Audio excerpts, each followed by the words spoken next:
Okay, good morning. I believe it's 9 a.m., so I'd like to call to order the November 15th, 2022 City Council meeting. Please call the roll. Garza. Here. Fast. Here. Bagwell. Here. Richardson. Here. Kairos de Carvalho. Here. Pledge of Allegiance. I pledge allegiance to the flag of the United States of America and to the republic for which it stands, one nation, under God, indivisible, with liberty and justice for all. And this morning's prayer will be given by Miss Betty Pinkston. Thank you.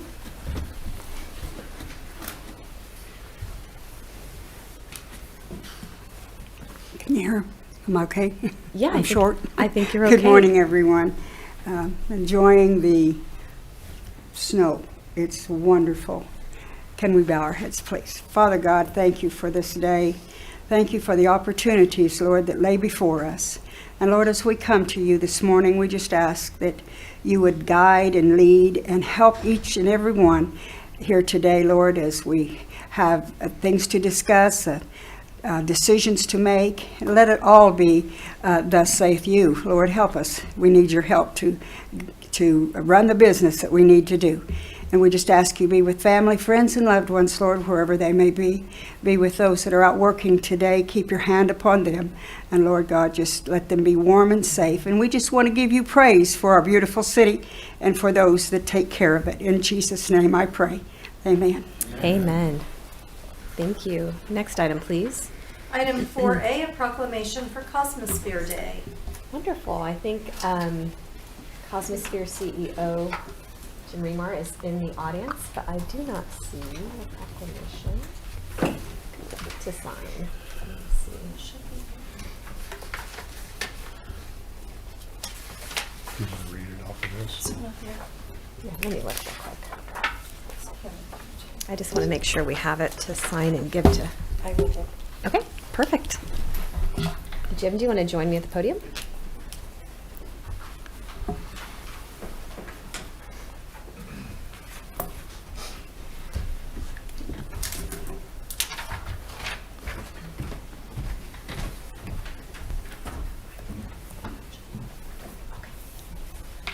Well, this is exciting for me because as a Hutch native, the Cosmosphere holds a very special place in my heart and now my 5-year-old daughter's heart. It's her favorite place in Hutchinson, that and Dillon Nature Center. So, whereas the Cosmosphere has been inspiring innovation through science education and honoring the history of space exploration for 60 years, and whereas in 1962, the first steps toward the Cosmosphere we know today were taken by the intrepid Patty Carey when she opened a planetarium named Hutchinson's Theater of the Skies in the Poultry Building on the Kansas State Fairgrounds.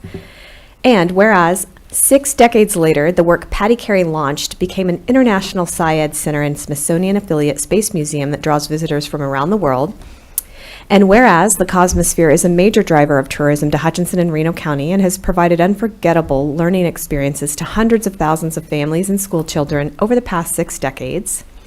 And whereas on December 2nd, 2022, the Cosmosphere will bring 10 luminaries of the U.S. space program to Hutchinson, including 2 men who have walked on the moon, to celebrate the first steps of the Cosmosphere 60 years ago and the last steps of the final mission in the Apollo program 50 years ago. Now, therefore, I, Jade Pyrus de Carvalho, Mayor of the City of Hutchinson, Kansas, do hereby proclaim December 2nd, 2022 to be known as Cosmosphere Day. Would you like to say a few words? Absolutely. Thank you, Mayor. Thank you, Council. But more importantly, I want to thank the citizens of Hutchinson. Obviously, with the recent passing of the sales tax here a couple of weeks ago, the support in this community continues to be very strong. And while we are celebrating our 60th anniversary on December 2nd, it's hard to believe that 60 years ago, Patty Carey had the dream and the vision to start what has become the Cosmosphere International Science Education Center and Space Museum. But it's Patty's dream, but it's the community of Hutchinson and the support from this community that has allowed us to grow into who we are today. And as we celebrate our 60th anniversary, we will continue to thank this community for the support that it has provided and given over the years, and we look forward to celebrating another 60 years in Hutchinson as we go forward. So thank you very much. Thank you, Jim, and congratulations on the vote. Another you. vote of confidence for Appreciate sure. it. Thank you. All right, next item, please. Item 5, oral communications from the audience. Okay, this is the portion of the meeting when we allow those in the audience to address the council on items that are not on the agenda. We do ask that you approach the podium, state your name and zip code, and limit your remarks to 5 minutes.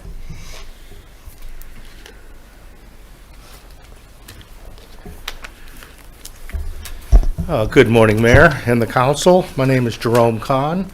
I am the coming head of the Airport Commission or the Airport Advisory Commission, whatever you want to call it. Anyways, we got a situation at the airport with the staffing.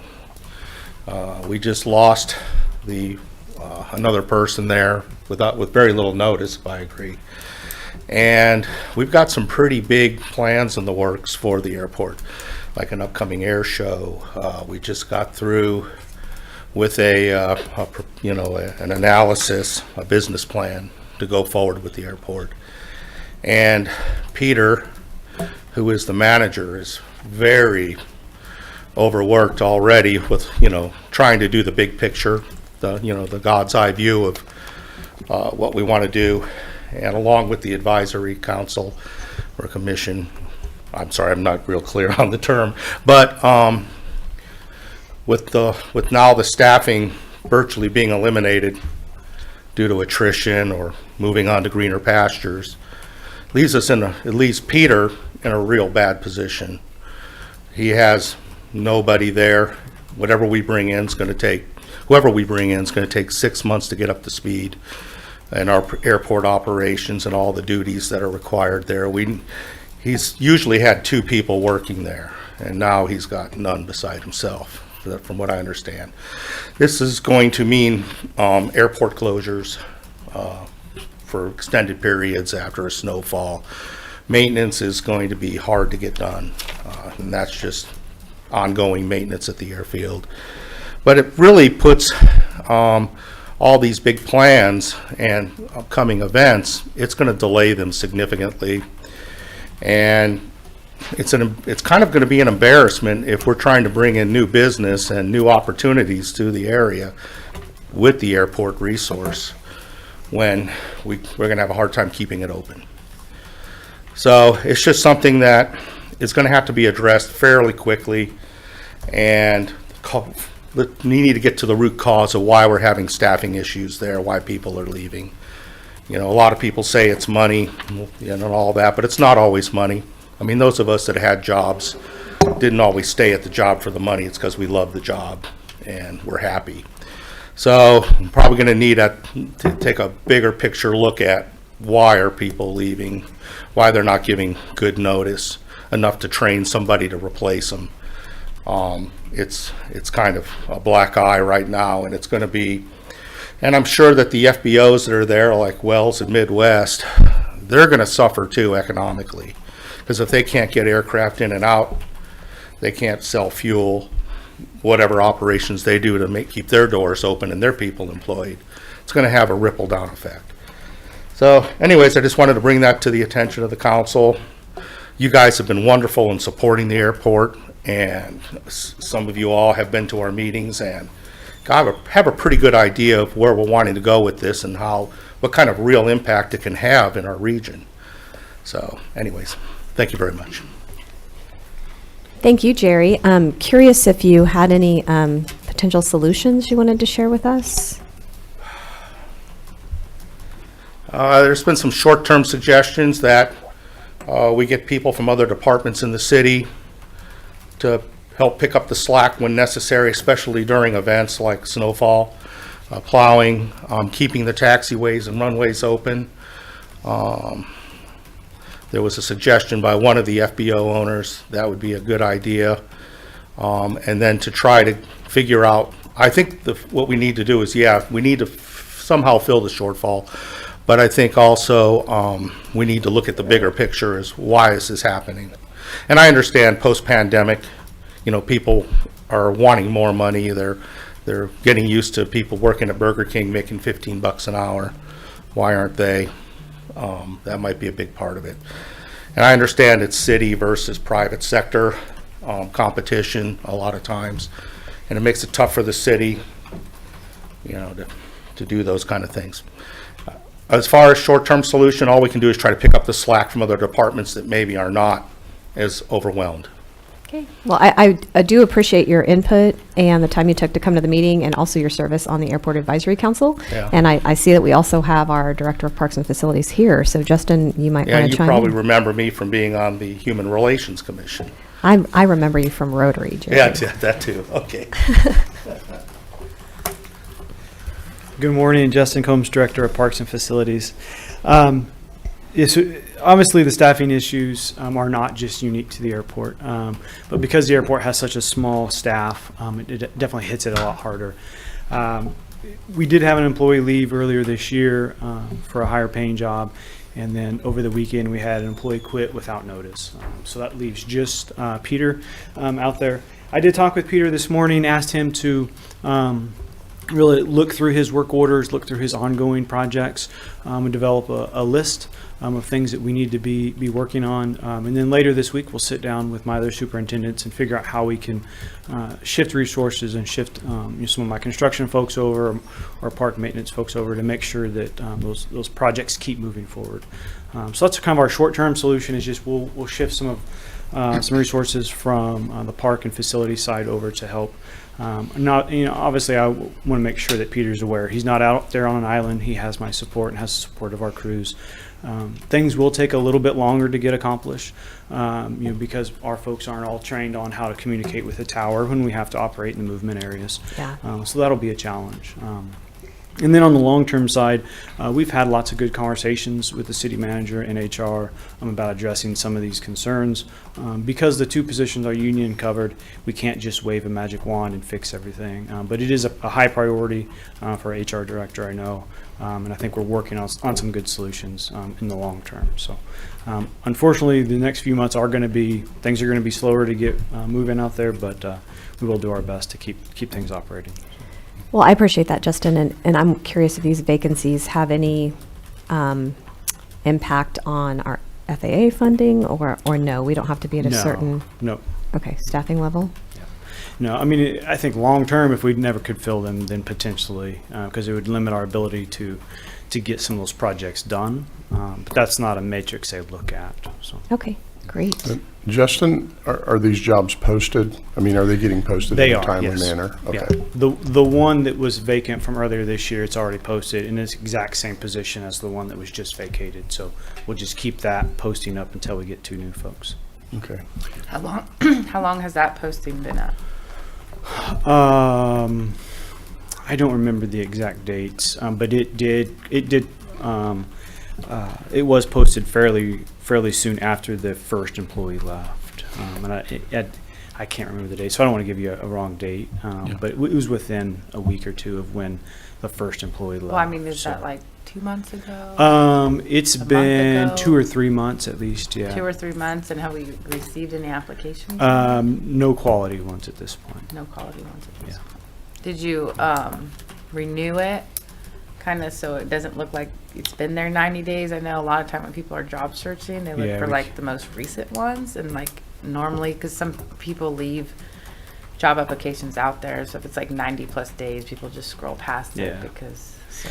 I can get our HR department to refresh that to Yeah. make sure it's still showing up and looking fresh, yeah. Yeah. Yep.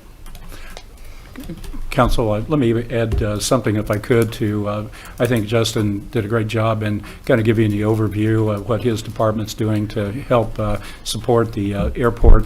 After the first employee left, we did meet with Peter, and we talked about how we were going to try to go forward with supporting his department or the airport. The problem is that when the second person left with no notice, that really left us in kind of a lurch. So Justin and his crew have stepped up, and they are aware of the things that are definitely going to be needed, such as cleaning the runways and variety of maintenance projects that are going on. So we are working on that, and we are trying to recruit someone for that position so we can get those positions filled as quickly as possible. But as Justin indicated, we do have a lot of openings in the city, and we're still working to try to fill those positions. Okay, great. Well, Godspeed. Hiring is not the funnest venture in these days. So again, appreciate your comments, Jerry. Is there anyone else in the audience who would like to address the council? Good morning, council. Morning. Some of you know me, some of you don't know me. I am James Lowe. I represent 624 East Avenue F here in the great salt city of Hutchinson, Kansas. The last time that I was here, I was lodging a complaint about the golf balls that were being lobbed in the cemetery and all over the neighborhood. Whatever you guys did, you got that nipped in the bud. So, thank you. My issue that I have today, I hate doing this. I want to be positive. But there is I guess it's a shed of some sort over at 611 East Avenue E. And in the back of this shed for about, I would say, a year and a half, there have been 2 dogs that are stuck in cages that bark incessantly 24 hours a day. And I, about 6 months ago, got a hold of the folks at the animal shelter. They told me they couldn't do anything about it because they were training some new people and to call back in 6 months. So I called back in 6 months, and they said, call the cops.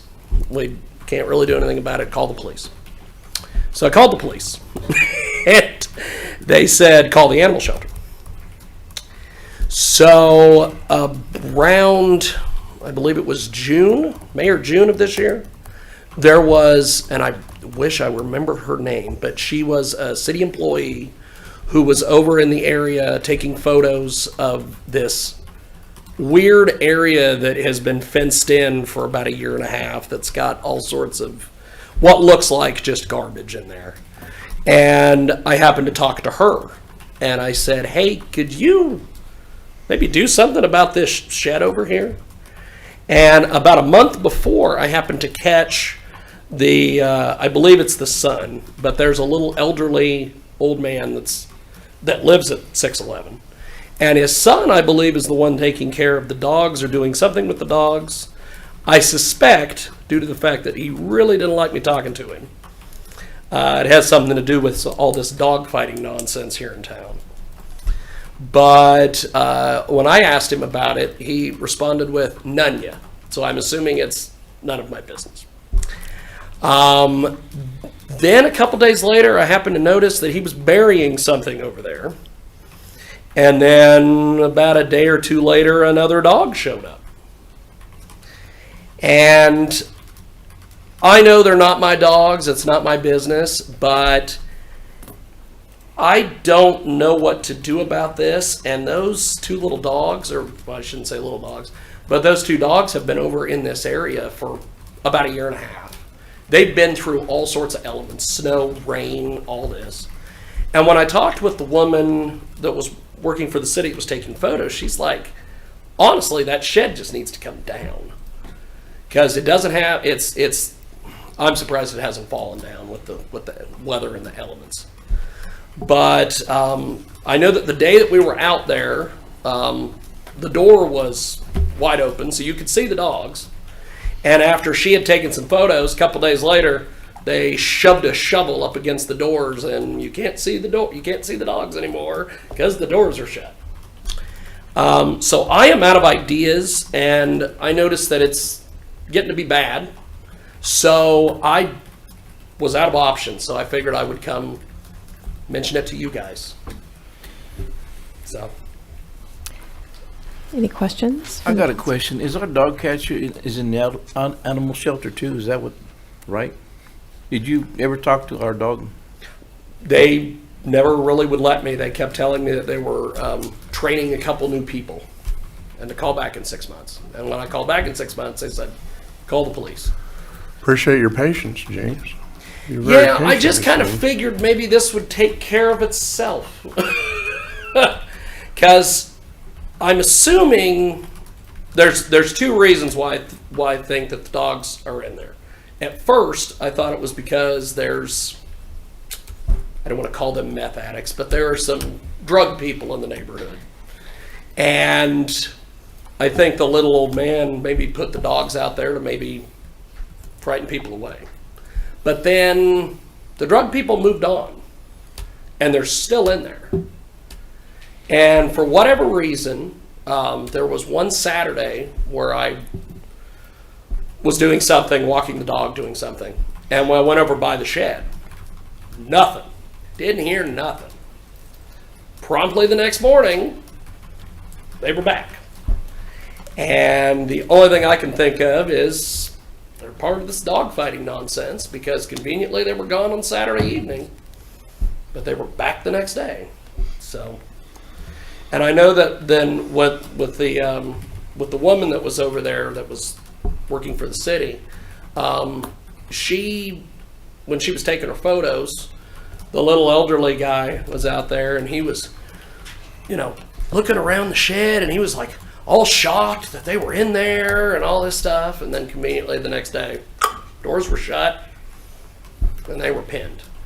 So I just was out of ideas, and I figured you guys took care of that golf thing pretty quick. You nipped that in the bud. Those guys disappeared. So I thought, well, maybe we could figure this out.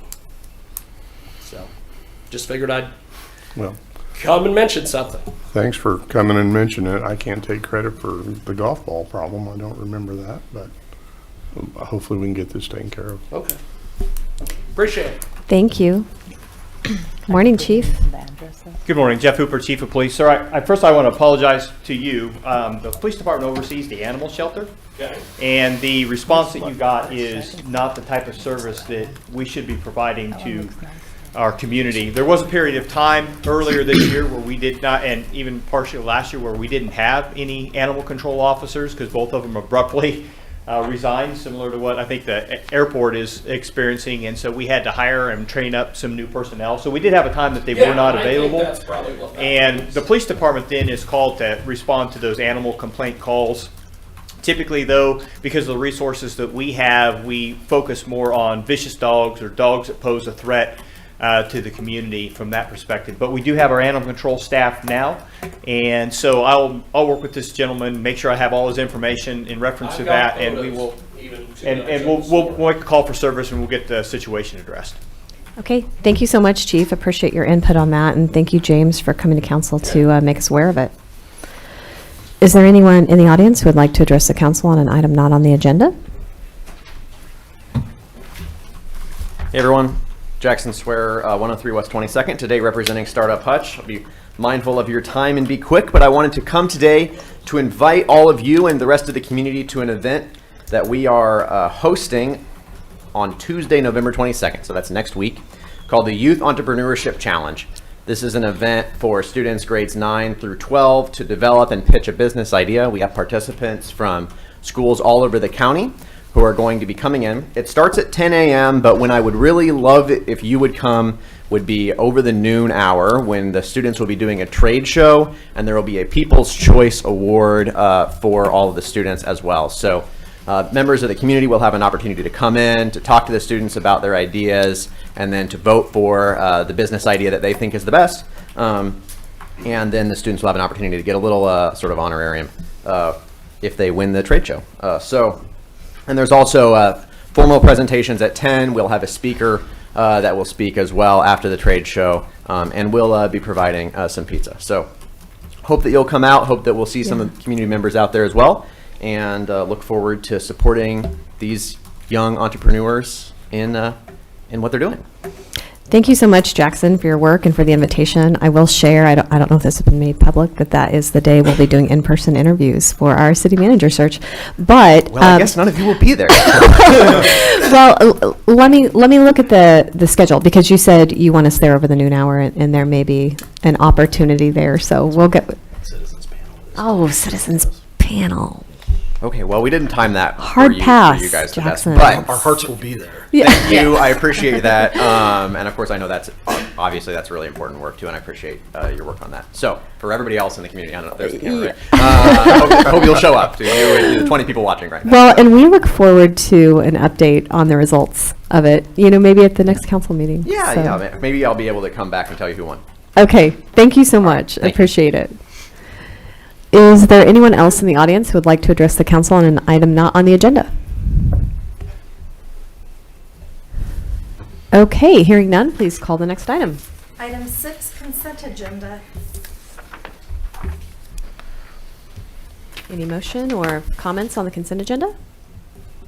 I'll make the motion to approve the consent agenda and authorize the mayor to sign. I'll second that. Okay, we have a motion and a second. Comments or questions?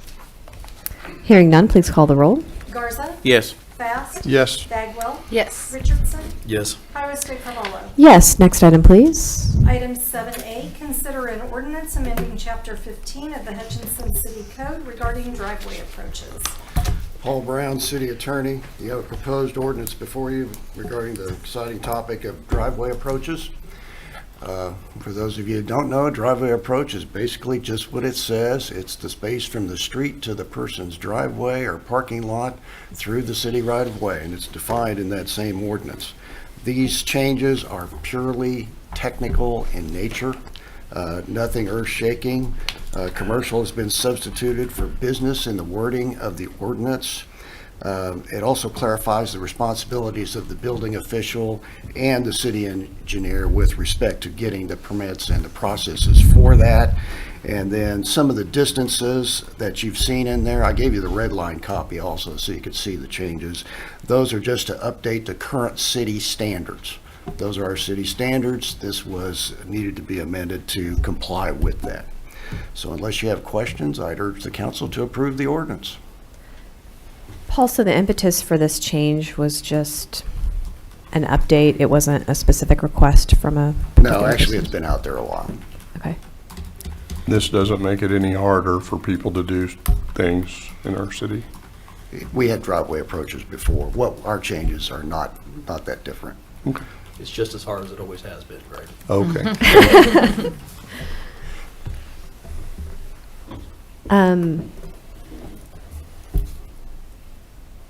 Do you mind just walking through any additional, Gonna walk through. just any additional They just- burden it may place on applicants? I tried to save Jeff, but I you know. I'm just sorry, wouldn't do Jeff. it. You saw him sitting there. I know. I just want to make sure we're not rubber stamping something that might make it harder on folks. No. So the whole reason it began was because there was some confusion between where the permit was filed, who handled the permit once it came in, who was allowed to make changes to the permit, and then who signed off on the permit. And so Izzy and Jessica got together I was there, Peterson was there, but they went through the whole process to make sure code enforcement receives the permit. They're the ones that inspect, the approaches to make sure everything goes in. It's all in their court. The only reason engineering would get involved is if there was a request to alter the existing allotment, I guess, of space. So if they decided they needed a wider entrance than what is allowed by city code, then they would involve engineering. So engineering could go in there and say, hey, in this situation, it makes sense to allow an exception to, the rule. Other than that, everything goes through code enforcement. And that's So it just basically clarifies the permits need to be filed with the building official and not with engineering. right. Okay, which is easier because nobody wants an additional requirement for stamped engineering drawing. Right. And so then there was a couple of things that were inside of the standard details that weren't in the permit, like some widths and distances. And so we just added those into the permit. But they nothing were that made it already- more, They are the same. They're the exact same as Okay. they were. But it's specified now. Right. okay, Helps with the confusion. all right. Well, that's great. Thank you for humoring us. Appreciate it. Are there additional questions, comments, or motion on this item? I would move to approve it. I second that. Okay, motion and a second on this item. Further comments? Hearing none, please call the roll. Garza. Yes. Fast. Yes. Bagwell. Yes. Richardson. Yes. Harris Dickerval. Yes, next item, please. Item 8A, consider city-county agreement regarding information technology for 2022-2023. This is the last of the contracts between the city and the county. We made it. We're there. Regarding information technology, not a lot of changes on the contract. The contract itself deals with the records, the police records department. We do the records for both the city and the county sheriff and PD. And then we also have the information, what I call the information technology portion, which is the combined computers, networks, et cetera, over at the courthouse, since the LEC is a part of that. And so that is all done through that system, and that is maintained by the county, at least the networking portion of it. We also have a portion within the police department. We have a dedicated IT employee in the police department who handles matters there. But when you have software or any function that requires to go through firewalls or network drives, that's the county, and you have to have their cooperation and assistance, and you need service from them to get it done. The contract itself, really not that deep. One of the changes concerning budgeting, we put that in. That's similar to what we did with dispatch. So the dispatch contract, that we don't surprise the county with expenses. If we do, they're not obligated to pay them. But we're also addressing those with the boards that are created within the contracts. And in the past, they really weren't used. They need to be used, and they will be used. Because that resolves a lot of issues, and that was done here. And paragraph 18 was amended just to emphasize that the cooperation that we need, because it's both a city and county combined function, and there's services that the city of Hutchinson needs, because almost everything you do has to go through those firewalls, has to go through those network drives to service our police department, dispatch, all of the city functions located over at the courthouse. And then lastly, the change, as in all these contracts, they all go through the 2023 calendar year. After that, they're renewable for a year at a time, and continue to automatically renew. And if there's going to be a termination of those contracts, it has to be before you get into approval of budgets, which you'll see that provision in there. It usually talks about that termination notice has to be given prior to August 1, so that you don't get into finalized budget and then the city or the county would terminate the contract, and you're kind of in limbo there because, well, we've approved our budgets already, and now we're not doing this contract anymore. And this contract, I put the prior contract, these contracts have been in existence for quite some time. And on this one in particular, it hadn't been updated since 2006. Questions from the council? I think I just had a few questions about, since it wasn't redlined, I was trying to compare it to the other one you included, but. I didn't put in a red line on purpose. It had so many changes that you wouldn't be able to tell what we were doing. It was too confusing. So, for instance, the network administrator that was 50% salary and fringe, that's the same? Yes, it is. Okay. And then the June 1 budget requirement from Chief Hooper, that's the same? Right? Submission of the, or no? Actually, well, yes, Okay. it is. It's similar to what we did with dispatch because the county needs to know that in advance also. Okay. They're trying to Yeah. do their budget. Yeah. And we are the ones that help put that budget together. So they need advance notice. But, okay, that's just going to require the council to have our budget meetings and approval of that budget prior to June? Well, not necessarily, because you're going to have a proposed budget, and it's not going to be an absolute approval because you're not going to get there till later in the year for the citywide budget. You don't approve a portion of it, but it can certainly be reviewed, and by that time, the chief and the board, they're going to have their budget in place as to what they're going to do, and so, no, council, you won't be approving, please don't approve a portion of the budget and then try to do the rest of it later. Yeah, that was a red flag to me because I want to make sure we're negotiating in good faith with the county, and if it'll be very preliminary, whatever he presents June 1, as long as they understand that and give us grace. And keep in mind what that was really about. We had the one time where it was the dispatch contract, and the county was surprised with a $600,000 expenditure for the consoles, and they said, "Wait, we can't have this. Just to throw that at us is unexpected, and we don't have the ability to budget for it." So it would be the same thing for us, For the sure. city, and that was put in there to eliminate that type of problem. No, totally makes sense, and I appreciate that consideration, and also the greater emphasis on the boards. Speaking of the boards, like, how are those constructed? As far as, like, is that half city, half county? Well, The I ones don't know that that it's get to half and review. half. It kind of is, but mainly it's all the parties involved in those services, Okay, a representative of each. okay, great. I know in the past, those committees have kind of gone by the wayside, or maybe And we. they weren't functioning. And in this contract says they're going to meet quarterly. Okay, great. And same thing on the 911 Yes, contract. yeah. I just want to take a minute to commend our city manager for making sure that these contracts, along with our city attorney, were put back into place. I know that we had some issues in the last year trying to shore up the collaborative effort between the city and county, and I'm very, very excited to see that we've come to an agreement. So I don't know if the council had additional questions or comments on this item, or I would also entertain a motion. I'll make the motion to approve the city-county agreement regarding information technology and authorize the mayor to sign. Second. Okay, we have a motion and a second. Questions or comments? Hearing none, please call the roll.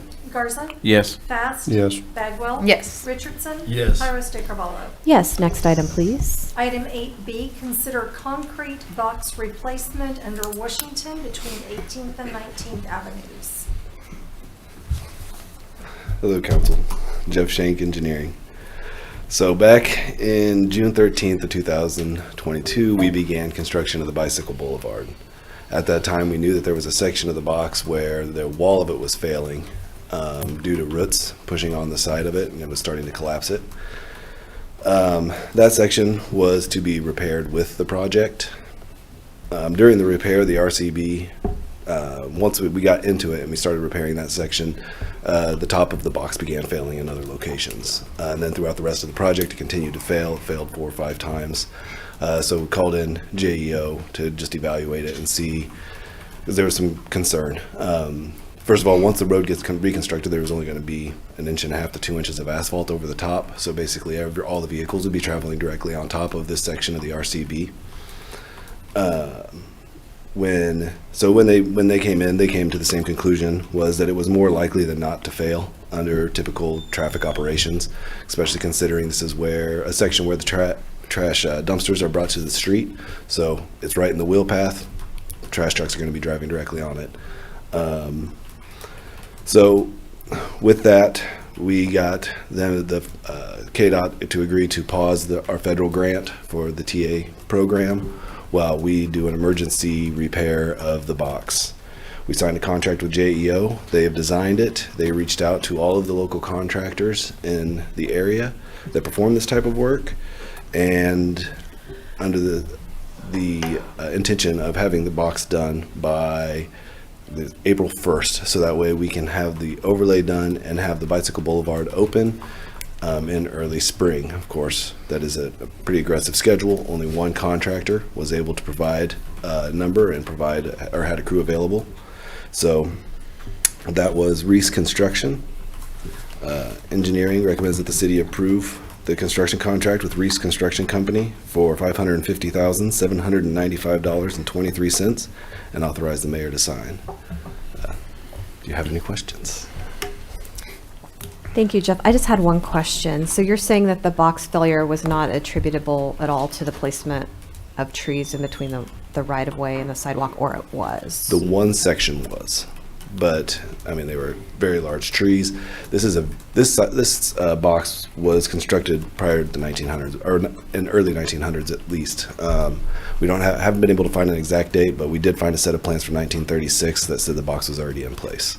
Back then, our reinforced concrete boxes typically have steel throughout the entire thing, and the floor is tied to the walls, tied to the top. It's all homogeneous. Well, in this one, for some reason, the floor has structural steel in it. The walls are floating in between them with no steel in them, and they're non-reinforced, and then the top is just sitting on top. None of it is tied together, so when those tree roots pushed, it started to collapse the side.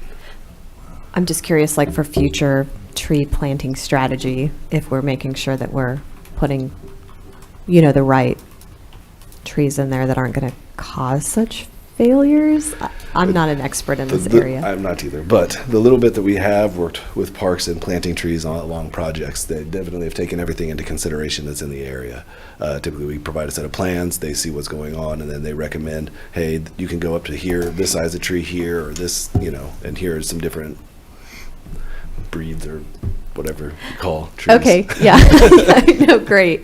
I assumed that was all part of the planning, but and it certainly ran its life course if it has been in place for that long. I just wanted to make sure that we're not making it more difficult to maintain infrastructure like that with trees. Big fan of trees. Just wanted to bring that up. So thank you. Are there other questions of Jeff? You guys are so... a lot of money. It is. So, but it lasted 100 years, so... We're kind of between a rock and a hard place in regards to timing. Right. So with the federal, as long as this project is drug on, I really hate to keep asking them to suspend the project and delay. We can send it out to bid. We would get a better price, but our deadline would probably be looking like either late spring or fall of '24. And I don't know that they're going to hold on to their 80-20 or 85-15 match that we're receiving right now for the rest of the asphalt and the rest of the project. Even though this box doesn't qualify, it's non-participating. I don't want to get to a situation where they just end the project. Now, Jeff, we'd need this box regardless of whether we did the bicycle boulevard, correct? Right. So it's going to land in our laps regardless. Yes. Yeah. Fun. it's either pay the $550,000 now and ensure that we keep getting the grant money to do the overall project, or it's put it out for bid, get lower bids and make it done cheaper, get it done cheaper, but we possibly would lose the grant for the rest of the work on it. Yeah. So it's catch-22. And Jeff, is part of the reason Washington is almost impassable there because that has failed? And, Correct. I mean, that is the worst stretch of road in Hutchinson. Yep, Washington. Well, yeah, yes, the concrete base had failed. There are some other little issues that were going on there. So the road is all settled. So I would have to go back for a long time to figure out what they did for compaction underneath. But yeah, the box being there is what made it terrible. And of course, this project was supposed to remedy that. Some failures, small failures in the box definitely didn't help anything. How does this impact our stormwater utility fund? I haven't met with Angela to discuss this yet, but it will have an impact. It will delay. Looking at it, we had a couple projects that were slated to come out that we already had the money for, but we were going to push them out over the next couple of years that cover this. Those were just ones that we know are upcoming potential failures, so we're trying to get ahead. So we're still going to continue to design those projects, but that money will have to be allocated to this portion.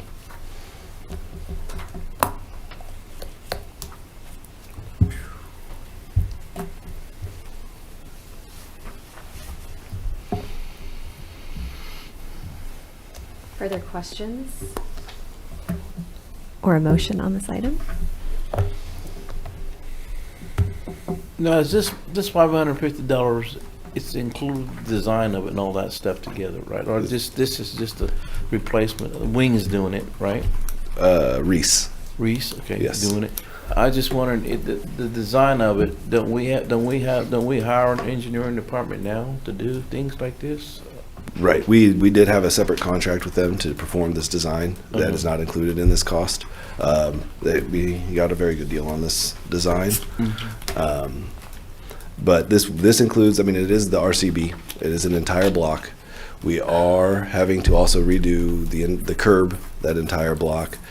It's specially designed boxed. We raised the top of it to be the driving surface so that we didn't end up with this little tiny asphalt cap.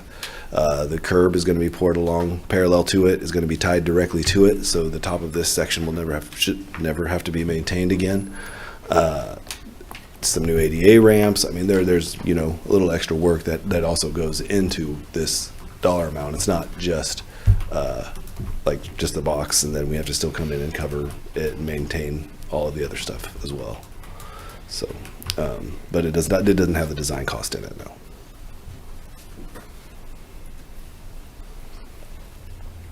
One thing that bothers me, Jeff, is that when this was designed, didn't they look at the box and see that it had thin walls on the side of it? We knew it did. The problem wasn't that knowing that it had the problem with the walls. I mean, this section, we knew that there was a section where the sides had begun to collapse due to the cottonwood trees that were planted directly beside it. That section was deemed to be replaced with this project, but this is a similar project that's taken place up when Hyde Park was reconstructed. This box had all the same problems then. We knew about them. They had a different way of being able to remedy those because of the way that everything was there. This section of box actually didn't appear to have the side problems that Hyde Park had, so we didn't go ahead and add the flowable fill. It was the top of the box collapsing once we uncovered it. So a tractor would drive across and all of a sudden a big hole would fall in the top, and then we'd have to cut it out and repair it. So it was just unforeseen problems that you couldn't identify. The problem is you can't just pull the top off because the walls aren't reinforced and then set a new top on. And so you have to pull the walls off. Now you pull the walls off, you don't want to leave a floor that was built in 19 whatever and put a new three-sided box on it and then hope that the floor will last as long as the box. At that point, the cost for the excavation and everything else, it just made sense to go ahead and do the entire box.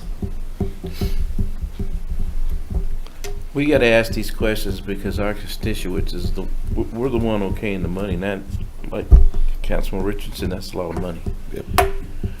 The thing that concerns me is it's a catch-22 a little bit on if we wait and all that with the grant, but we're also at risk is if we wait I'm gonna put this out there, if we wait and put it out for bid, we're also at risk of material costs going up to where it's almost a wash. Yeah. I mean, bars softened a little bit, concrete continues to go up in price pretty quickly. So that's something to take into consideration on timing as well. I appreciate your positive spin on the design of it and maybe the forward thinking of that. The actual box being part of the road. Thanks. Well, I would make a motion to approve and authorize the mayor to sign. I'll second that. Okay, we have a motion and a second. Are there further comments or questions? Hearing none, please call the roll. Garza, Yeah, we're in catch 22, and I say yes. Fast, Yes. Bagwell, Yes. Richardson, Yes. Tyra State Carvalho. Yes, next item, please. Thank you, Item Jeff. 8C, consider Memorial Hall Historic Preservation and Reuse Plan. Good morning, Justin Combs, Director of Parks and Facilities.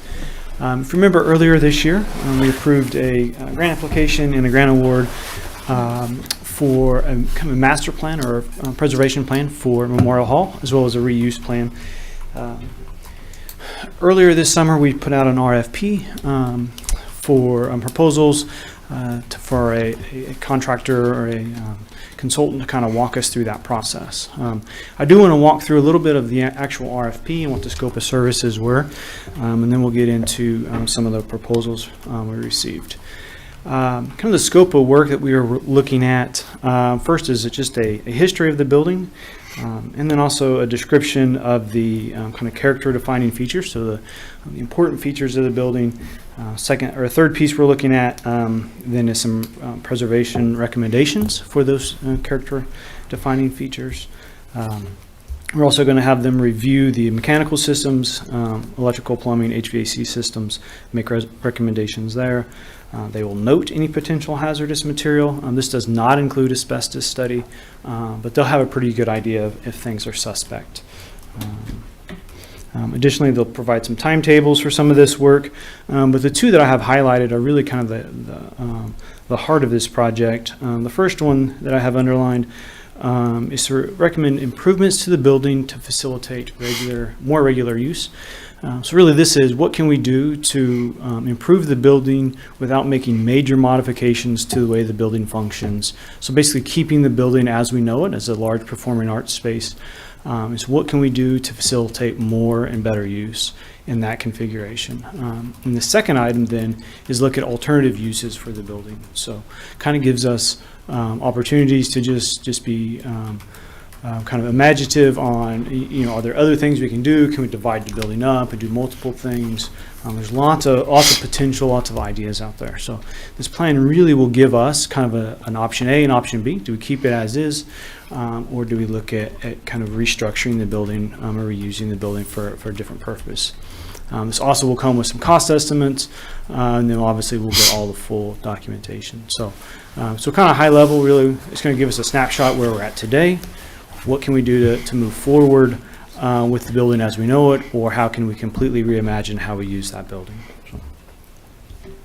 So, we did receive 3 proposals, SFS, WDM, and IAA. All 3 were very, very strong proposals. The committee was very impressed with all 3 of them.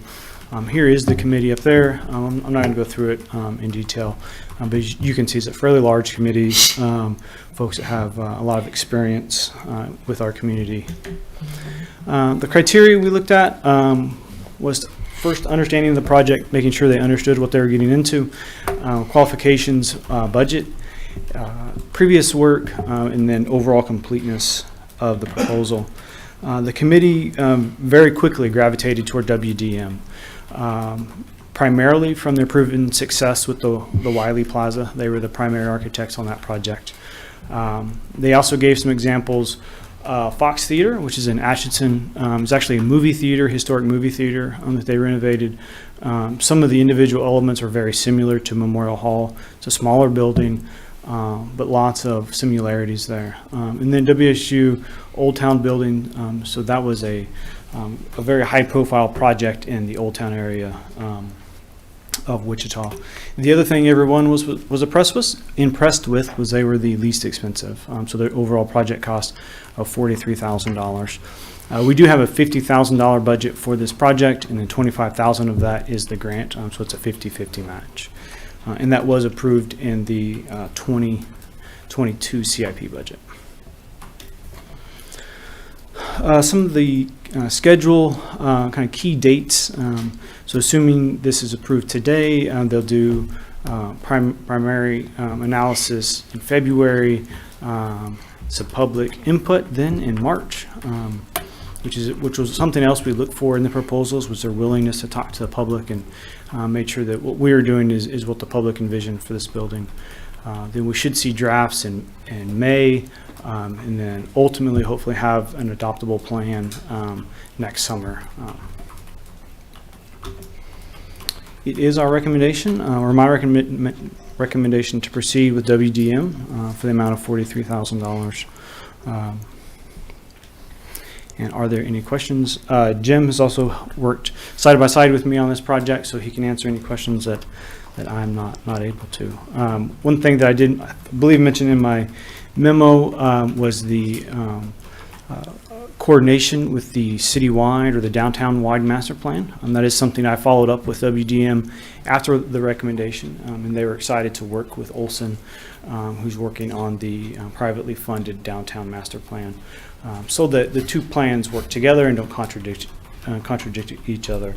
I'm hoping what will happen is whatever comes out of this plan, that will get inserted into the overall downtown master plan, so that the two kind of work together. So with that, I'll answer any questions, and if there's anything specific about historic preservation of the building, Jim might be better to answer those.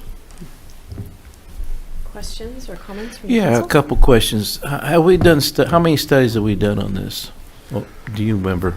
On this building, none Yeah. since I've been here. Yeah. And so Jim might know, but it's been a long time. I think the last one we did was probably more when we, in the 90s, when we invested in new windows and boiler upgrades and those sorts of things. But Jim could probably. Jim Seitnader, Planning Director. Yes, Justin's right. There was a public vote back around that time frame in the 90s. At one time, it was considered, when Avenue A Park was being designed, to possibly take the building down and extend Avenue A Park over to the Sylvan Park at that time. But the community, it went up for a vote, and the community voted to keep Memorial Hall. And at that point, the city then did invest in new windows and some other changes that needed to be made to keep the building viable. Second question, I think that right now, because I've been trying to get in Memorial Hall for the youth council, and it's fully booked, so it's being used quite a bit. I've been checking on that and watching that. Am I right, Mr. J? Yeah, the building does get lots of use. Our concern is a lot of that use doesn't necessarily need a building that large. And so we're hoping through this plan, through some modifications to the building, will attract kind of bigger events, a better use of the building. I mean, there are things like larger weddings that happen in there. That do we really need a 4,000 seat facility for some of those events? So yes, it does get use, but we're not really sure it's the highest and best use of that space. So. I understand. Thank you. Okay, additional questions or a motion on this item? I'll make the motion to approve the contract with WDM Architects for the completion of the Memorial Hall Historic Preservation and Reuse Plan for the amount of $43,000 and authorize the mayor to sign. I second that. Okay, motion and a second. Further comments or questions? Hearing none, please call a roll. Garza? Yes. Fast? Yes. Bagwell? Yes. Richardson? Yes. Pyrus de Carvalho? Yes, next item, please. Item 8D, a presentation regarding park surveillance systems. Morning. Good morning. I'm Todd Davis, Director of Information Technologies. I am going to make some computer changes because unbelievably I'm I didn't bring a PowerPoint. I'm going to do interactive presentation for you today. So I am here to discuss the issue of surveillance system in parks. And I bring this picture up because this is actually our aerial photography that we did back in 2018, but it gives you a really great example of what we're trying to, part of the problem we're trying to solve in this park. So if you see on the screen there, somebody's been doing donuts with the vehicle inside the grass area of the park. And we have had any number of times when the bathrooms have been vandalized, when the statue has been stolen and then vandalized after that. And so we also have a number of complaints about that park. This park happens to be Orchard Park. And so the council brought the issue up, and I came over and talked about it real briefly. So I wanted to put together a list of what we are going to do to add surveillance to parks. I work closely with the park department and with the police department, and they are here if you want to ask any questions. Again, this is interactive, so please ask questions, but I'll only take a couple of hours to go through this. No, you're laughing. That's good. I did a United Way thing yesterday, and nobody ever laughed at any of my jokes, so I appreciate your forethought in laughing. So I also am doing this way because I get to show off some of the cool stuff that we do for the city. So this is an aerial that we did of this area, and we flew this with one of our drones back in early October, right after you brought this up. So you get to kind of see kind of the cool stuff that IT is doing for the city for some of our project work. And these are all fairly new systems. So if I kind of munge it up, then anyway, we are going to do the surveillance in parks in phases. And phase 1, we're going to focus on Orchard Park and Avenue A parks, which are the parks that you brought up to us. Obviously, in Orchard Park, you saw the one trouble area and the others. And we determined that it looks like we would have the best opportunity to solve the problems at Orchard Park by adding camera systems. And we're looking at like a multiple camera approach. So one of the things that a cameras require is power. And if you see all these little red dots here, those are all what's called switched power, which means that there's not power to them all the time. And cameras need power all the time. This spot right here has unswitched power, so it is live all the time. So that's sort of where we're focusing on. So we are kind of doing a multi-system approach for this. This red section here and the purple section, these are high-end cameras. They're really good quality cameras. The one that you're seeing there in red is kind of this multi-sensor single camera that will be able to refocus depending on any kind of a trouble spot later. So we'll be able to see this incoming road. We'll be able to see people as they're leaving this section. And be able to determine if there was damage, what kind of a vehicle that was. We'll be able to keep kind of eyes on the playground area and also the restroom area, and then focus on the area, the donut spinning area, and of course this parking lot. In future, we also have the ability to add cameras anywhere in this area.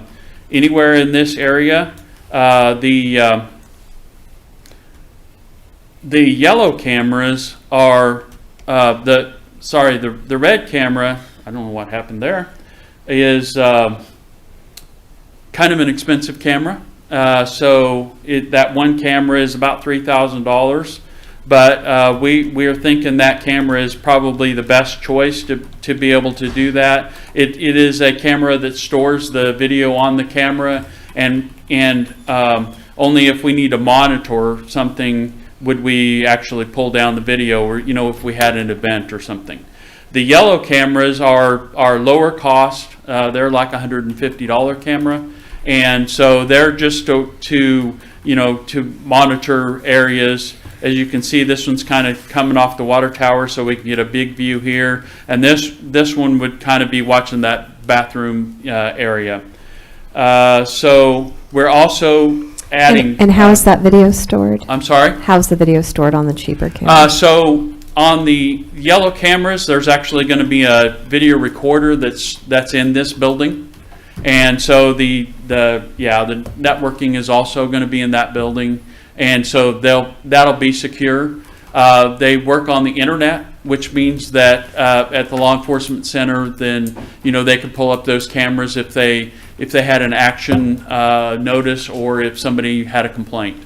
So on that more expensive camera where it stores it right on the camera, if it is vandalized in some way, can the video still be pulled down? Yes.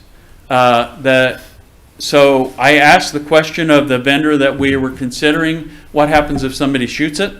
And they said, yeah, we've had that happen before, and we take care of it. The camera's fine. The data is stored on the camera, and they would have to hit the brain more or less in order to kill it, and then we'd send it to them. They could recover whatever data off of it. But he said that hasn't been an issue. They're really hard to damage. I mean, you'd have to really want to hurt it. And So it's like a black box. The park department is going to be installing these, and of course we're going to be putting them high enough where you can't get to them. If you're standing in the back of a pickup or something. Perfect. Thank Yeah. you. So these cameras here that are less expensive obviously aren't as durable, but they're easier to replace. We did consider also down here as this park grows. Let's see. Turn on the rest of the annotations. The ability to add different things down to this area, as because we're talking about gazebos and different kinds of things. But right now the focus is up here where we're kind of having the trouble spot. To get data to this area, we already have data in the water tower. So we'll just beam data over to that building, and from there over to here and down to the pond area. We are also going to be adding signs. These blue dots are where I'm thinking that signs would probably be best, and we would like to use something, just a classy sign that say, activities are being recorded for your protection. And you would put the hours on that, right? So people know their kids aren't being Absolutely, recorded during we the day? can. Yeah. Okay. So, yeah. So that is kind of Orchard Park. Do you have any questions about what the plan is for that? Is that the only ingress right there? Is that I'm sorry? Is that the only ingress? Yes, this is the only way in or out. Okay, so just kind of in the capture area, it doesn't necessarily look like we're going to be able to capture every car going through, or we would in that first yellow triangle. It will capture cars as they come in and as they leave. Okay.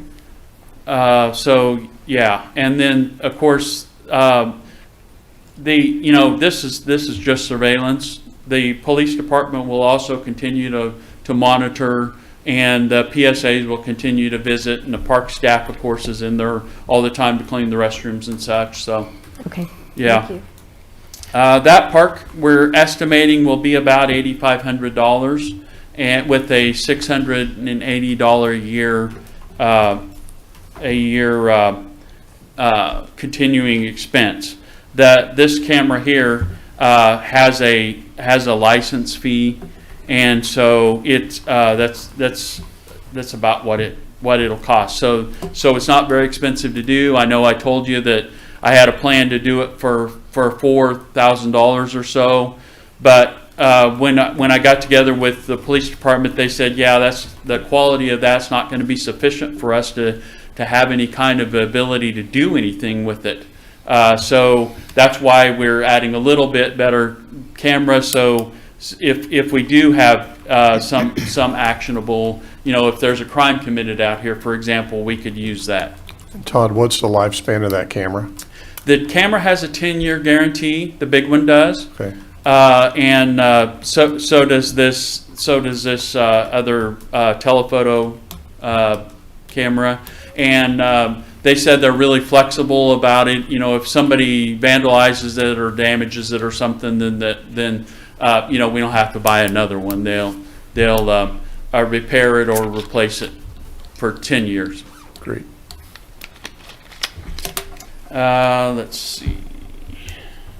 Everything there. Let's shift over to for example, this is what the little cameras look like. There's one up there in the corner. You can see it. That's what the little surveillance cameras look like. Continuing on to Avenue A Park. This park, we weren't sure what your idea was for needing surveillance in this park. So we just went with a lower cost, lower quality option here because we don't really have any necessarily any problems that we're trying to solve. But what this will do for us is give the police, the ability to keep an eye on this without having to visit quite as frequently. So they were glad about that. The cameras that we're proposing here are are here in Memorial Hall, and actually through a window because we wanted to be able to. This sculpture is the most expensive sculpture in town, and we wanted to make sure this area is kept as pristine as possible. The camera that on the visitor center that views the gazebo, the camera on the gazebo that views the visitor center, and then one underneath this bridge. So let me go ahead and turn on more things here. The signage for this park is are these blue dots here, and I actually added a blue dot over here, and I don't know where it went, but I didn't refresh this screen, and I don't want to do it now. But we're also going to add a sign over here, even though we're not putting a camera over here. As I mentioned earlier, you have to have electricity to make a camera work, and there's no electricity anywhere over here.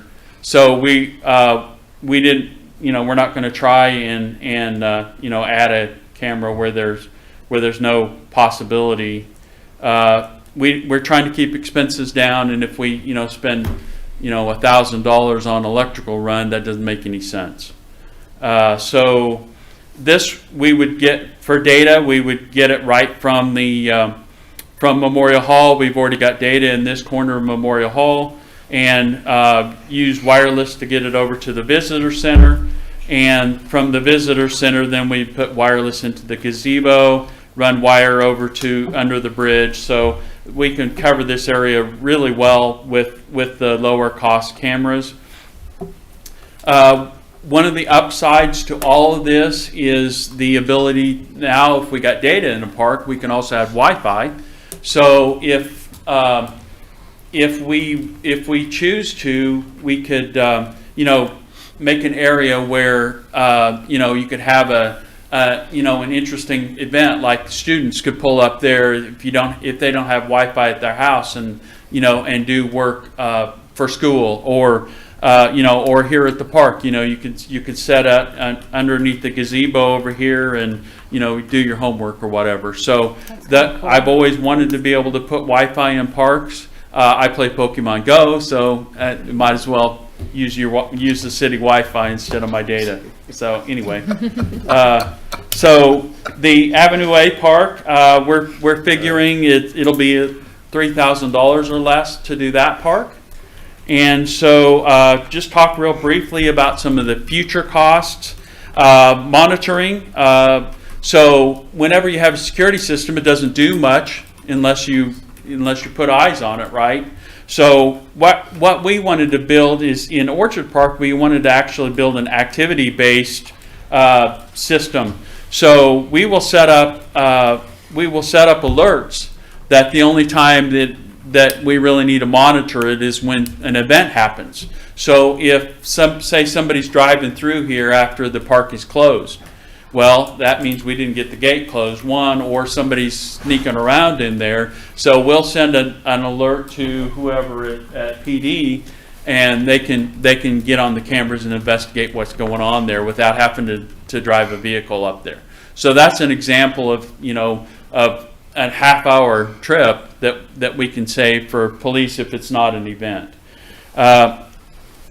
We also are hoping to be able to, reduce visits, reduce crime, reduce vandalism, and basically the systems to be a deterrent to people doing stupid stuff. Like I mentioned, the $680 annual camera license is the only annual expense we'll have. We will have obviously future replacements. Anytime you build something, you have to replace it, repair it. The big camera here has a 10-year guarantee, and they assure me that the salespeople assure me that that's that they have a really good system. We only have one of these cameras in the city, and it's never been damaged, so I don't have the ability to test that, but we'll have to trust them at this point. And then it probably will be every 4 or 5 years for the lower cost cameras, and we already programmed those into the equipment replacement program in IT, so they'll just be part of our regular replacement system. So the way IT works is every piece of technology in the city, these TVs, for example, are programmed in to be replaced at the end of their life, and then we ask for a particular amount, a budget every year, which and that number is flat, and so it just covers it just depending on whatever year it falls. This would just go in as part of that system. So there's really no obvious, there's no line item, nothing new added to the budget.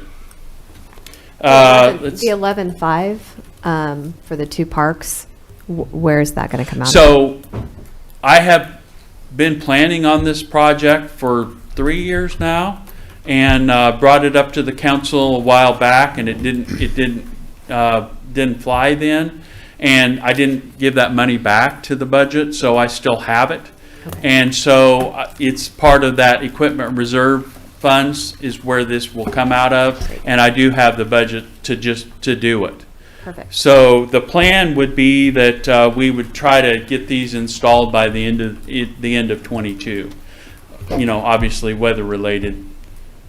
So, talking about phase 2, future parks, we already have a camera at the dog park. It's actually on the animal shelter facility, but don't really see a need for more cameras there. The farmers market would be simple to add a camera to that. We already have data there that the farmers use to be able to do transactions with credit cards and things, so it'd be simple to add cameras there. George Pyle Park, obviously, we've got data nearby. Bricktown Park, that's right next to the police department. We could work with them to get data. We're working on cameras inside the zoo already, and Hobart Debtor would be straightforward because again we have data at Hobart Debtor. Difficult parks. These are the parks that I hope you don't tell me that I need to do today. Well, obviously, I need to refresh apparently. Cary Park, just because it's so big, it's really going to be difficult to put data in. The park building itself and public works facility, the golf course, zoo, Hobart Debtor, Salt City Splash all have data to them. It's all wireless. and it's already extending the limits of that wireless system, so I'd hate to put a bunch of cameras here because I do use data all the time. I know that there are discussions about adding more lights and things in the park, so I want to be part of that conversation when we, if we added, street lights or something, that we could add this to that project, or at least add the ability for it. And of course, we'd love to have Wi-Fi in Cary Park. Another park that's really difficult right now is Rice Park. I live right there, so I care about Rice Park a lot. Hopefully, we'll have a vendor that is going to bring data to my house, and so I'll. When they do, I'm gonna see if they can drop off a leg of data to the Rice Park so we could add some of these capabilities. Does the community building not have it? What's that? The community building there doesn't have it? No. Okay. Not a bit. How close is that water tower? How what? Isn't there a water tower? There's a water tower up here on 32nd and Tulane, so it's a long ways away. We do have data already at the fire station here at 11th and Hendricks. So I just need our data vendor to make a few more holes in the right of way. Okay. So anyway, that's a personal project of mine. When they do that, we also Hutch Rec would like to put concession stands at Rice Park and do some other kinds of things like that. And so we'll put a project together for you when we can finally get data in Rice Park. Part of the problem that we struggle with in Hutchinson is that we have a beautiful city, and trees make beautiful cities, but they're terrible for Wi-Fi. And we got Wi-Fi on all the water towers, but you can't see anything because all the trees in the way. And so, that another IT personal heartache, and I'll live with it because it's a beautiful park. Then all these little neighborhood parks, all the little green dots you see here, they all sort of have the same problem, no way to get data to them. So again, adding surveillance to those parks will be either an offline kind of a camera, or we have to figure out a way to get Wi-Fi to him, be able to see a water tower. Yeah, he's looking at his watch. He's like, "Come on, Todd, it's already been 20 minutes." Greg's giving you the stink eye. Yeah, well, curious if you've thought about a strategic plan to do a few each year and how we may get data to them, or I would take direction from the city manager on that, and just let me know what you want done, and I'll get it done. I hate to put anything ugly at a park. A lot of these neighborhood parks to even have I don't think we do. I think we need the ones that are most prone to vandalism. Yeah. That are outside of lighted areas and off the beaten path. Use the information that the police department. Mm-hmm. Yeah. So that's why we're thinking the phased approach. Let's make sure that the system is working. That we're solving problems with phase one, and at that point we can be confident about adding more as we need to. Yeah, I agree. I just do think that as we have problems at. Yeah, that as we surveil those, we could be pushing problems to ones that aren't currently having problems. But I do think the neighborhood parks are in better lighted areas. They're not. Yeah. They're just not as apt to. Well, and there's also. Neighborhood people are watching. Hopefully, they can tell us when when something's going bad at one of those parks. Yeah. But a plan for Cary would be good. Yeah. And Rice, actually, Rice is kind of. I think Rice and Cary would probably. I just when you show me all those little ones, we have neighbors, and I don't think we need to try to push Wi-Fi there. So, but I'm really excited about the Wi-Fi being at some of these bigger parks, having a guest Wi-Fi. We'd absolutely love that, and it's not expensive to add outdoor Wi-Fi. Yeah. I wonder if there'd be a state grant available for broadband in these parks. It is, the design is for rural broadband, so it's for unserved areas. That was a rhetorical question. I know, it was a question for the mayor, but I'm going to answer anyway. So I checked with our vendor on that, and as a matter of fact, I attended several webinars that discussed the topic of that broadband, and we are not eligible for that.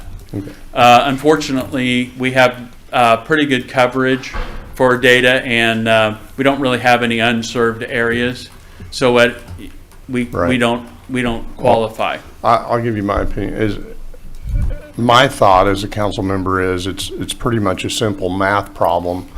Were the parks getting vandalized? How much is it costing us as a city? And does the math problem work out for adding these cameras? And I'm pretty confident it works out okay for Avenue A and Orchard Park. I think that, I don't know that people are going to move to a different park to start their vandalism. Anyway. And if they do, like if there's some of the neighbor, I guarantee you, Yeah. there's people they're that all lived over around those parks and they're They gonna will move to call. Cary. Yeah. I can They'll find move another to place to Cary, do for donuts sure. than Orchard Park. Yeah, that was me 40 years ago, except Orchard Park wasn't there. It was a different park. We do spend a lot of time from a patrol standpoint in Cary Park, but it's so big and there's so many places where you can go unobserved.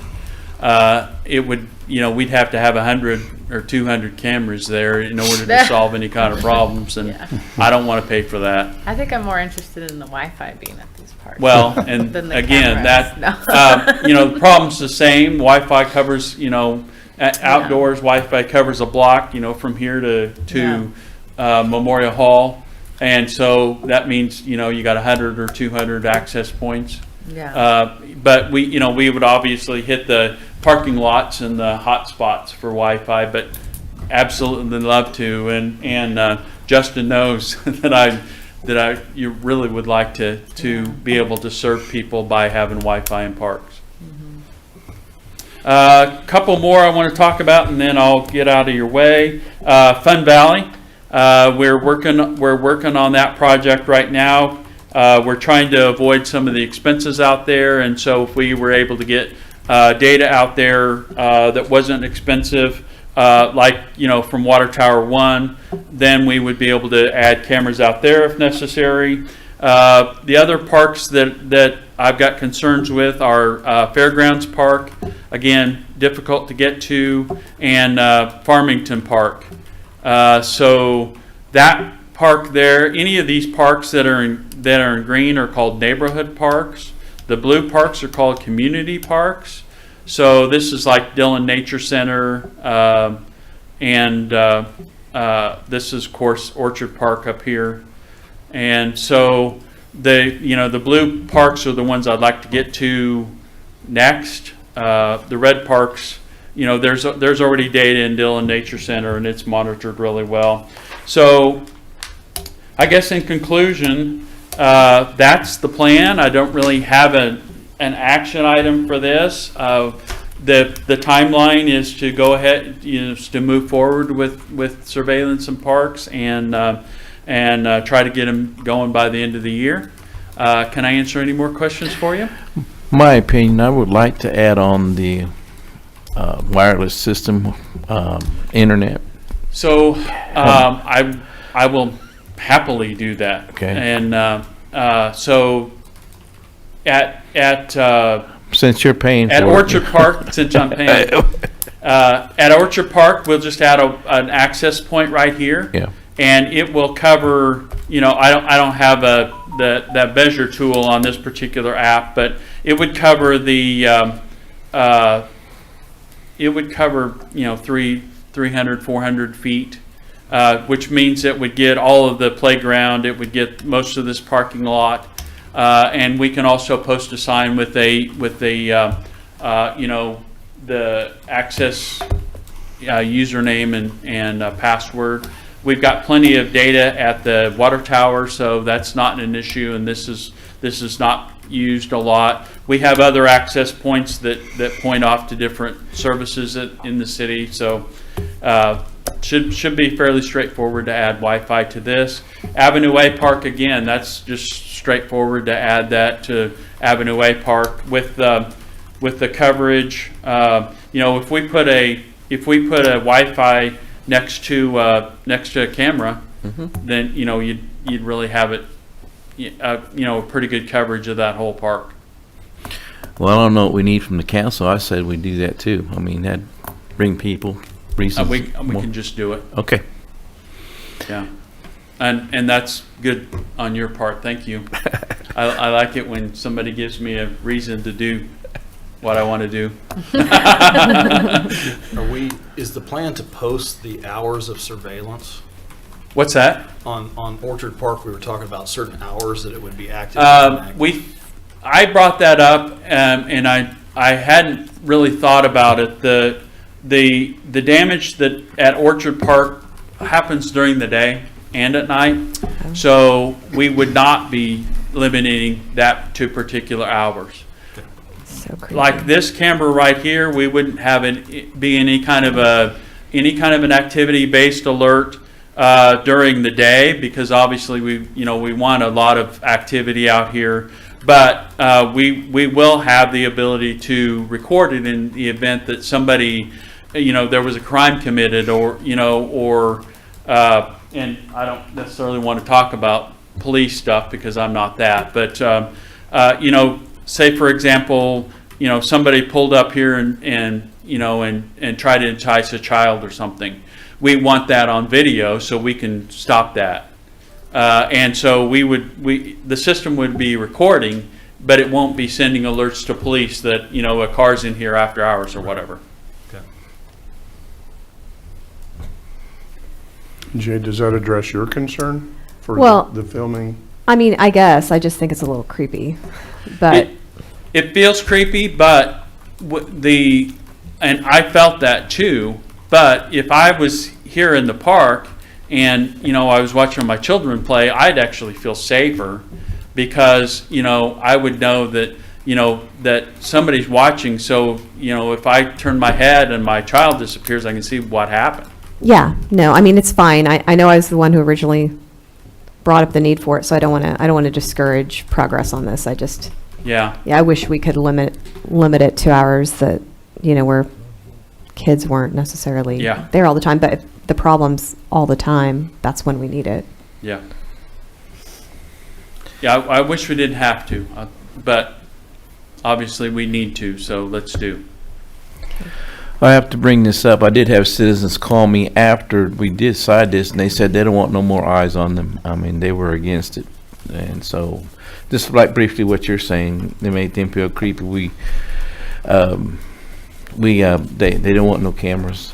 So, but yeah, I just want to make sure that's known that there is some people against it. So, but let's go on with it. Yeah. I mean, the irony is we spend a lot of money for these public places, and, Sure. and now we're spending money to protect the public places from people in the public hurting the public places.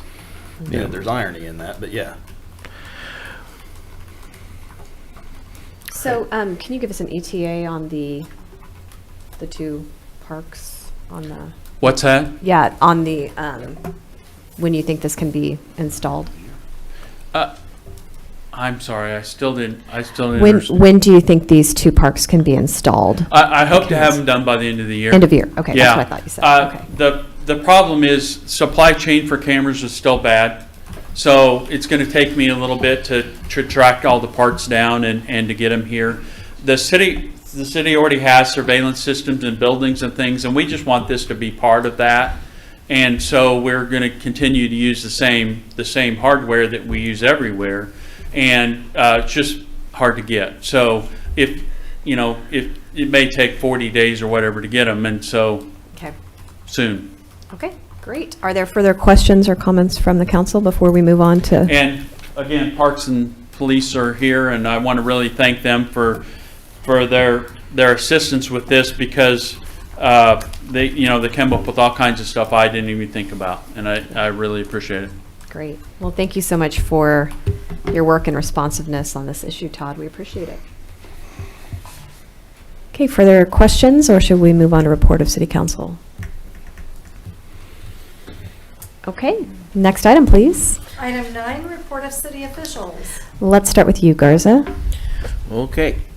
Where am I cheating over that? Yes. Okay, tonight at the Zones 805 East Avenue B, we're going to have another neighborhood meeting. We're looking at the name of the neighborhood meeting of this. What are the boundaries? Did you guys figure that out at the last one? Yeah. Put me on the spot. I should have that, huh? We do got them. So I'm sure it's going to be put out when we get done with the name and everything. Everything will be put together and we'll show the public on it. So, but tonight the neighborhood will get together, and I've had a good response from the neighborhood. It's going to go well, and I thank the Hutch Rec for helping us. They're doing a good job of navigating this, and so hopefully in about a couple of weeks we'll have it done. You have a new neighborhood and its name and everything. So it's going really, really well, and I'm really pleased with it. What general area is it? Just so people know that they're living in that area, they can go to the meeting. Right. C, it's Avenue C with railroad tracks to, I believe, trying to get this in my mind. I tell you what, go to the meeting, you'll find out. But yeah, you know what I mean? It's okay. I was just trying to get a general area. C, so people that are C to watching K61. know that they might be in that area. CK61 to C, and I think it's up to 2nd Street going north. Okay. And probably Plum East, I Right. think is what I saw correct. on the map. Correct. So if anybody lives in that area, Come on. Anybody to the go to the meeting. Let's go to Yeah. any meeting. We're all citizens of Hutchinson, so we should all visit each other and take care of each other, you know. So anyway, that's going really, really well. December 3rd, the youth council is going to have their election on December 3rd. I invite all the kids from 7th grade to all the way up to 12th grade to go to this. You're going to get the vote of the candidates. Going to have a forum. We have candidates. They're going to be asked questions by my board, and from the kids, sit up in the audience, listen to your the people who want to be the presidents and all that, from secretaries to everything, and then that day they will leave after we put they'll be putting the votes in our boxes that we got set up, and we'll count the votes with the board, and we'll decide who the presidents and so forth on. It's very excited. I've been having good comments on that, so it's really excited that we're going to have on December 3rd at the Hutchinson Community College. They'll be having the voting, so I'm excited about that. Some sad news. Mr. Phil Bernard passed away. He was a concrete contractor. Very, very sad. I expressed my sadness to his family, and he's really well known in this town, and we're going to miss him greatly. And let's see here. But other than that, I got a question for you, Gary. On the Debbie, who does the routes, looking out for stuff, bad yards and all that. Since we don't have a manager per se there, I've been getting a lot of complaints in my area that they're not doing anything, and I know we don't have a management system. We do, I guess. Mr. Mike Post is handling that. Is the person that's over that right now. I do know that because of illness, there's been a couple of people in that department that have been out in code enforcement. And so if it's a recent thing, that's probably the case. If there is a specific problem, let me know. We'll have somebody go out and take a look at it. Yeah, I have three right now. I might talk to you about. But, okay. Yeah, and other than that, that's all I have. Thank you. Okay, what do you have? Great. I'd like to thank the voters of the city of Hutch for supporting the quarter-cent sales tax initiative. I think that as I travel around the state, we do have good streets here. We have a couple great tourist attractions, and I think that's partly because of this 1/4% sales tax. And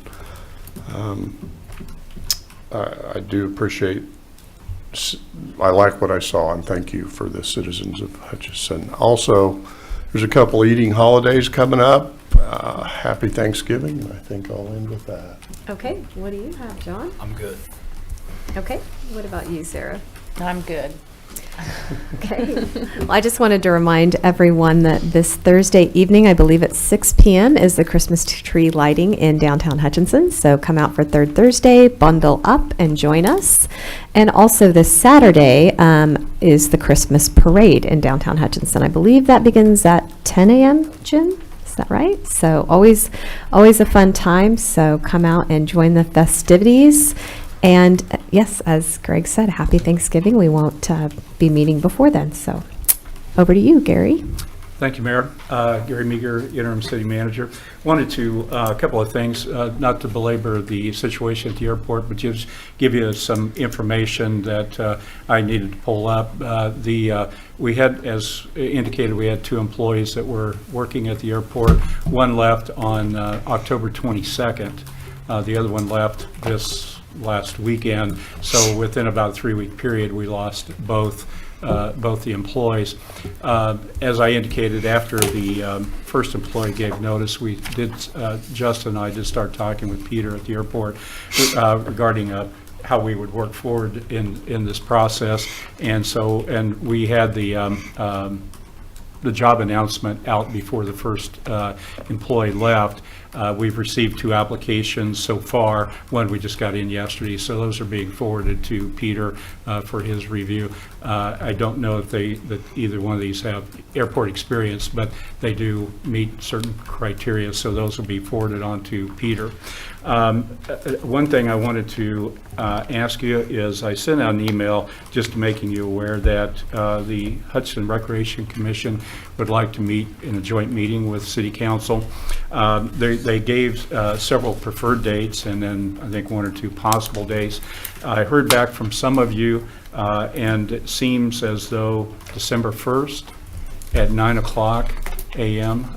Would be a time that the majority. I know we have a lot at 9 in the morning. Beg your pardon? We have. All of the. For me, the evening meetings work better because I don't have to take time off work. Okay, we can check with them. All the appointments that the Rec Commission provided to us are either at like 9 or 10 in the morning. There is Yeah. one on December 8th at noon, but all the ones they The provided. noon could possibly work. Did we have any Lunch kind of hour. consensus on the council on December 1st? Were there at least 3 of Well, us who 3 could of meet? you responded to me. Yeah. You all were able to meet at that time, so I wanted to bring it up to make sure that if that was going to be a time or a date that all of you could meet. I think it's going to be a challenge to get, especially during the month of December. It is. 5 of us. So I would say let's just go with. Yeah, I don't that. have to be there at the meeting. Okay. And is this going to Yeah. be an hour and a half? Or? There's just a lot of meetings with the I new hiring of the manager and stuff that Yeah. is going to cut into I get it. my already, and then holidays and Christmas parties, and I'll just skip out on that one. That's cool. Okay. You guys keep it at the same date. Okay. Time. To answer your question there, Tony did not give me a proposed time frame, and nor do I have an agenda, but I thought I would think that probably within an hour or so would be what you would need to plan for. I will check on that just to confirm that. And as far as an agenda, if there's anything that you all would like to try to add, I can work out an agenda with Tony. We can get that out to you ahead of time. But if there's certain things you want to talk about, certainly we can add that to the agenda. Well, I know that typically the purpose of these biannual meetings are to discuss the Parks and Rec master plan. But I'd also like to see if we could discuss we did have the addition of a second neighborhood person, correct, in our budget, and curious what their thoughts are for that role and which neighborhoods they want to go after first, if that makes sense. Sure. Yeah, I can ask Tony to provide a update on that. That'd be great, because I think the council will definitely have some input in that. Okay. But other thoughts? Oh, I'm sorry. No. No? Okay. What date did we come up? December 9th? I think it was December first. December 1st. 1st Okay. at 9 a.m. Yeah. And I'll get a location. I don't have a location for that yet, so Great. we'll get that. The other thing I wanted to, I know you have this on your calendars, but on December 6th at noon is the meeting with the county commission. They'd asked to meet before the end of the year. Although we've had this, on the calendar, we haven't really talked about an agenda or agenda items. I'll be getting with Randy Partington on that. But if there are certain things that you would like to see discussed during that time, we can certainly try to put that on the agenda. So. I'd like to add the revisions of our incentives. I beg your pardon? Incentive policies, Okay. trying to align the cities with the counties. Okay. Are there other items the council really wanted on there? I know the contracts were a big deal, but we just approved the last one, so. Would it be premature to discuss the industrial development south of South Hutchinson and the water line, Yoder, water, city of South Hutch, Yoder, and industrial park water line situation? We have had some discussion on that. We can certainly try to update I can talk to Randy about that and see what we could do. It'd be nice with all of us in Sure. the same room to at least Sure. have a topic. Yeah. I think we did discuss the need in our meeting last week for a study to determine Right. future, that was in Gary's weekly report, just future water needs for Hutch, so. But we've got a few weeks, so Yeah. I don't know what we could accomplish before then, but. Right. And it probably would be good if we could get the study. We are meeting actually this week, Brian and I, with a consultant to try to start that study and get that going as quickly as we can. Once we get that, it gives us a better idea what's even possible. So that would be a time that maybe some time after that we could try to work together. But I'll talk to Randy about that. Great. Okay. I think that's all I have. Anything Thank else? Okay, well, yeah, just a reminder to, I'm sure media already went out on this, but we will be conducting our city manager interviews on the 22nd. So excited to make progress on that front and definitely keep everybody in the community updated on that progress.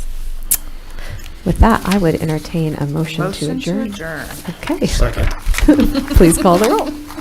Garza. Yes. Bass. Yes. Bagwell. Yes. Richardson. Yes. Arista Carvalho. Yes.